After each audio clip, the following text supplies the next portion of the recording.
ভিক্ষা করতে গিয়ে দিন দুপুরে ডাকাতি এমন একটি ঘটনা ঘটেছে ফেনী দাগনভূঞাতে। একটা বাড়িতে ভিক্ষুক গেছে ভিক্ষা করার জন্য, সাথে একটা ছোট্ট বাচ্চা ছিল কোলের মধ্যে বোরকা পরা অবস্থায়। যে বাড়িতে গেছে সে বাড়িতে কোনো পুরুষ মানুষ ছিল না। একজন বোন তার সন্তানদের নিয়ে থাকতো, সাথে একজন বৃদ্ধ শ্বশুর ছিল। তো প্রতিদিনের মতো বাচ্চারা স্কুলে চলে গেছে।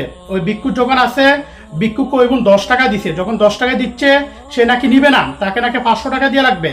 শেষ পর্যন্ত ওই বোনের সাথে ভিক্ষুক ঝগড়া করতেছে, বারবার বাড়িতে ঢুকার চেষ্টা করতেছে। ওই বোন তাকে ওই দিন বাড়িতে ঢুকতে দেয় নাই। ওই দিন তো চলে গেছে ভিক্ষুক। পরের দিন দেখতেছি সেম স্টাইলে বোরকা পরে অন্য একটা মহিলা আছে বাচ্চা কোলে নিয়ে ভিক্ষা করার জন্য। ওই বোন কি করছে, দরজার ভিতরে ঢুকতে দেয় নাই, জানা দিয়ে ওনাকে তাড়াই দিচ্ছে, কিন্তু ওই ভিক্ষুক যাচ্ছে না। যখন যাচ্ছে না, ঝগড়া করতেছে, শেষ পর্যন্ত ওই বোন তার শ্বশুরকে ডাকছে, শ্বশুরের মাধ্যমে ওই ভিক্ষুককে তাড়াইছে। তো কিছুক্ষণ পর বাচ্চারা স্কুলে চলে গেছে, শ্বশুর বাসা থেকে বের হয়ে গেছে, তিনি একা ছিল বাসার মধ্যে। যখন 12:30 হয়েছে, ওই বোন ভাত খাচ্ছিল, জানালা দিয়ে দেখতেছে যে ভিক্ষুক সকালবেলা আসছিল সে জানালা দিয়ে ওই বোনকে উকি মারতেছে, বারবার ঘোরাফেরা করতেছে। কিছুক্ষণ পরে দরজার মধ্যে বারবার কলিং বেল বাজাচ্ছে। এই বোন যখন দরজা খুলতেছে দেখতেছে কেউ নাই।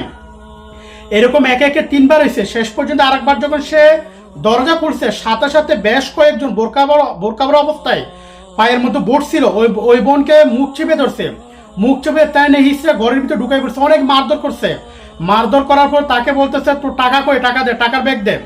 শেষ পর্যন্ত ওই বোনের কাছ থেকে নাকি ক্যাশ টাকা ছিল 55,000 টাকা, এবং বাড়িতে স্বর্ণ ছিল, স্বর্ণ থেকে শুরু করে এরপর মোবাইল ছিল, মোবাইলটা প্রথমে নিয়ে নিছে। একজন বলতেছে মোবাইল নিস না, মোবাইল নিলে আমাদেরকে লোকেশন ট্র্যাক করে ধরে ফেলবে। তারপর মোবাইলটা ভেঙে ফেলছে, ভেঙে ফেলার পর বলতেছে তোর কোন বাবা আছে, তোর বাবাকে কল দে, এখন আসতে বল। শেষ পর্যন্ত টাকা পয়সা নিয়ে ওই অনেক মারধর করার পরে ভিক্ষুকরা চলে গেছে। এরা আসলে ভিক্ষুক ছিল না, এরা ছিল ডাকাত।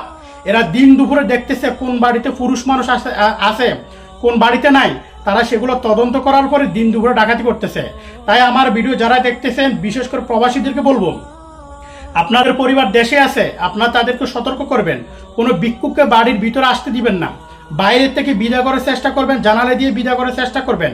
কারণ বর্তমানে এই ঘটনা প্রতিনিয়ত ঘটতেছে। গত কিছুদিন আগে চট্টগ্রাম জেলা লোহাগাড়া উপজেলা আদুনগরে সেম ঘটনা ঘটছে। যে বাড়িতে ভিক্ষা করতে গেছে সে বাড়িতে দেখতেছে কোনো পুরুষ মানুষ নাই। শেষ পর্যন্ত তারা ওই বাড়িতে ডাকাতি করে চলে গেছে, মারধর করে সবাইকে বন্দি করে রেখে গেছে, মহিলাদেরকে। তাই অনুরোধ করবো যারা ভিডিওটি দেখতেছেন অবশ্যই ভিডিওটি শেয়ার করে দিবেন। আসসালামু আলাইকুম।